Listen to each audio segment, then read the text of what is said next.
এইটা হলো ঢোলক। ঢোলক? হ্যাঁ ঢোলক। এটা হলো বাংলা ঢোল। বাংলা ঢোল এটা না? হ্যাঁ। এটা হলো পাকুয়ার্স। পাকুয়ার্স? হ্যাঁ, ভাব বৈঠকের জন্য, আর ওইটা হলো বাউল গানের জন্য। এটা হলো নাল। নাল? হ্যাঁ। এটা হলো কাওয়ালি গানের জন্য। কাওয়ালি গানের জন্য? হ্যাঁ, সুরের নাল। ডব? এটা কি? এটা ডব। ডব? হ্যাঁ। এটা তবল না? না, ডুগি। তবল ডুগি? ওইটা হলো ডুগি, এই যে এইটা হলো তবল। আচ্ছা আচ্ছা, এই পাশেটা হচ্ছে তবল। এইটা তো বললেন বাংলা ঢোল, এটাও কি বাংলা ঢোল? হ্যাঁ, বাংলা ঢোল।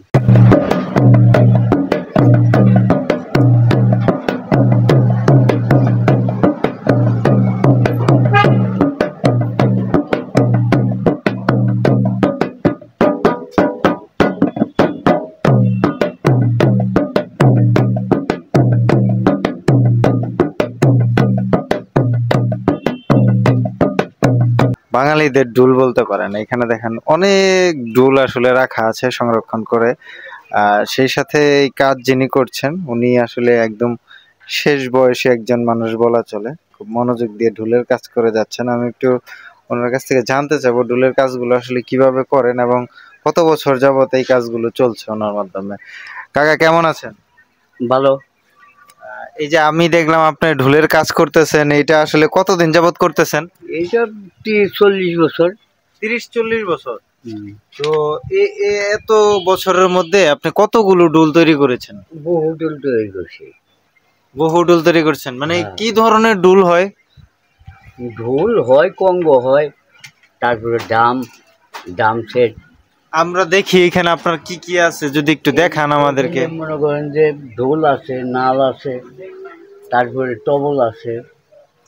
এগুলো আপনি নিজেই তৈরি করেন? হ্যাঁ, নিজেই তৈরি করি। এই যে আপনি 30 বছরের মতো বললেন যে আপনি ঢোল তৈরি করেন, তো আপনার এই সময়ের মধ্যে মানে ঢোলের যে আগের যে তাল আর এখনকার যে মানে সময়ের তাল, এগুলা কি চেঞ্জ হয়েছে, পরিবর্তন হয়েছে? কোনো পরিবর্তন বহু হয়েছে। কিরকম পরিবর্তন হয়েছে? পরিবর্তন হয়েছে, এখন তো যন্ত্রপাতির অভাব নেই। মনে করেন যে বিভিন্ন ধরনের যন্ত্র, যার জন্য আমাদের কাজটা একটু কম। আগে একটা সময় ছিল প্রচুর ঢোলের বাজনা চলতো, প্রচুর গান বাজনা হইতো ঢোল দিয়ে, তাই না? এখন এগুলা আস্তে আস্তে বাদ হয়ে যাইতেছে না? বাদ হয়ে যাইতেছে। মনে করেন যে বিভিন্ন ধরনের যন্ত্রপাতি বের হয়েছে, এগুলো বাংলা কাজগুলো একটু কম চলতেছে। আপনার এখন তো দেখি যে মানে মূলত ইলেকট্রনিক যন্ত্রের উপরে আসলে নির্ভরশীল হয়ে গেছে। আগের মতো মানুষে বাজায় এরকম নাই, না? না, আছে। গান গাইবার গেলে পরে ঢোল লাগে, একটু কম আর কি। আর ওই গ্রামে গঞ্জে এখন প্রচলন কম।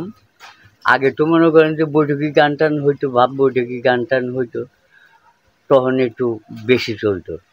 এখন একটু কম চলে। তাহলে কি আমরা বলতে পারি যে বাঙালির যে ঢোল সম্পর্কে আসলে আমরা জানতাম, এই ঢোল আসলে বিলুপ্তির পথে?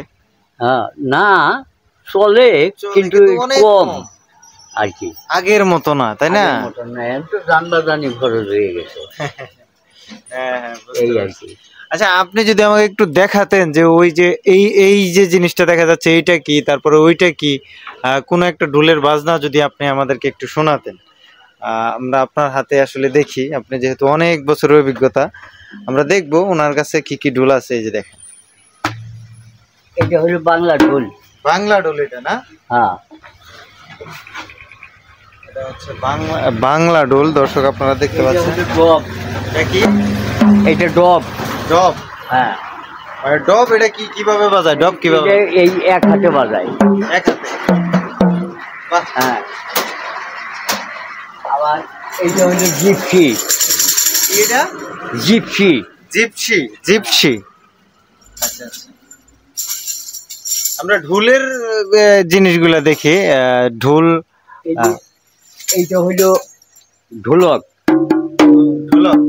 হ্যাঁ, ঢোলক। চমৎকার। নানান প্রকারের ঢোল আসলে আমরা কতজনই জানি যে বাঙালি আসলে কত প্রকারের ঢোল আসলে ব্যবহার করেছে। দেখেন উনি কিন্তু দেখাচ্ছেন। এটা হলো পাকুয়ার্স। পাকুয়ার্স? হ্যাঁ। মানে এটা কি কি মানে এক একটা ঢোলের কি এক একটা কাজ না, এক একটা তাল? হ্যাঁ, এটা পাকুয়ার্স। এটা দিয়ে মনে করেন বড় বড় রাগরাগিনী এগুলা গায়। রাগরাগিনী গায় না?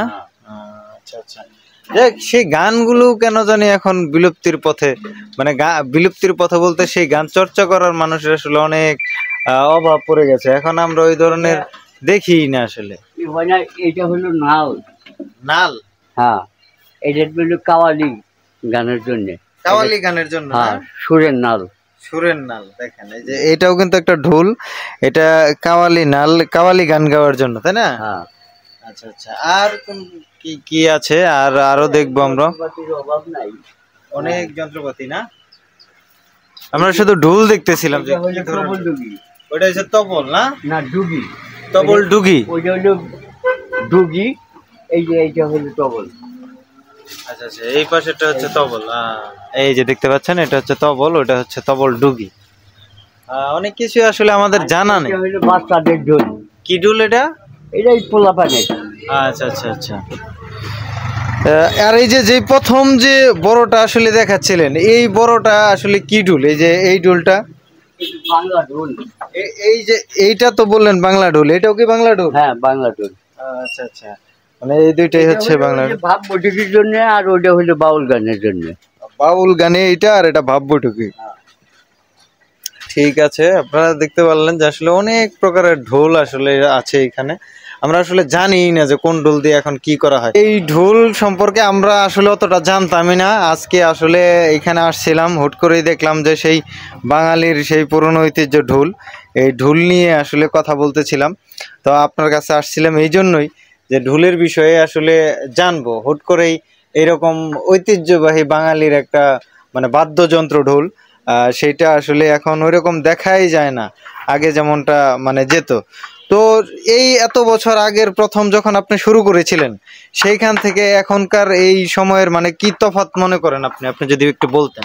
তফাৎ, তখন কাজ একটু বেশি আছিল, এখন কাজ একটু কম। তখন জুয়ান কিও ছিল, কাজও বেশি আছিল, এখন চলাই মুশকিল।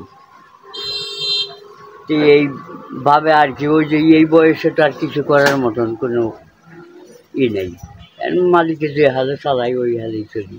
এই ঠিক আছে, আপনার এইখানে ঠিকানাটা যদি একটু বলতেন, মানে মানুষ যদি আসতে চায়, ঢোল বানাতে চায়, কিভাবে আসবে? লোহাতুর মাজার। আচ্ছা, যারা হচ্ছে ঢাকা থেকে আসবেন তারা সরাসরি গাজীপুর চৌরাস্তা থেকে মৌচাক আসবেন, মৌচাক আসলে এখানে অটো রিক্সা করে আসলে লোহাকুর মাজার আসতে পারবেন। লোহাকুর মাজারের পাশেই আসলে ওনার এই ঢোলের যে যন্ত্রগুলো আসলে তৈরি করা হয়, ঢোল ইচ্ছা মতো আপনারা বানাতে পারবেন, মন ইচ্ছা মতো। আপনি যদি একটু দামের ব্যাপারে বলতেন যে কোনটার দাম কত? বড় ঢোল এই যে এরকম ঢোল নিবেন গেলে মনে করেন যে 12,000, 10,000। আবার একটু ছোট নিবেন, একটু ছোট দাম। ছোট নিলে ছোট দাম। এইখানে যে তবল যে বললেন, তবলা, এইটা কত? তবল টুকি মনে করেন যে 5,000, 6,000 জোড়া। 5,000, 6,000। ওই যে ছোটদের যে ওই যে ঢোলটা আছে, এটা বাচ্চা করে এগুলো 500-600। 500-600 টাকা। আর সাথেই যে ওই যে কাওয়ালি যে গান গাইতে যে ঢোলটা, নাল, ওটা 6,000 টাকা। কাওয়ালি গানে এটা 6,000 টাকা না? ঠিক আছে, অনেক কথাই জানলাম, আসলে এই কথাগুলো আমাদের জানা ছিল না। আপনার সাথে কথা বলে ভালো লাগলো। ভালো থাকবেন, আমাদের জন্য দোয়া রাখবেন। হ্যাঁ।